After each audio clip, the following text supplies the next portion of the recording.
Hi, welcome to Richard Kabili YouTube channel, and for today's tutorial, I will be teaching you on how to enable and disable 2-finger long press item name in basic gestures voice control on iPhone X. But first, kindly subscribe to this channel and don't forget to hit the subscribe button and the bell to notify you for the new updates. And let's start.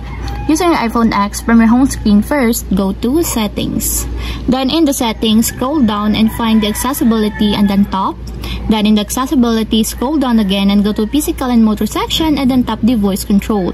Then in this part in the Voice Control, go to this section and then tap the Customize Commands. Then in the Customize Commands, tap the Basic Gestures. Then in the Basic Gestures, scroll down again and then find and tap the 2 fingers long press item name.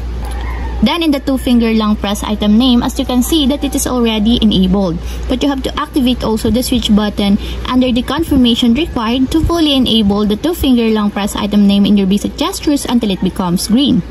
And if you want to disable or turn off, just tap again the switch button just like this. And that's it, we have successfully enabled and disabled 2-finger long press item name in your basic gestures voice control on iPhone X. If you have a question, can you comment down below and don't forget to hit the subscribe button and the bell to notify you for the new updates. And thank you for watching!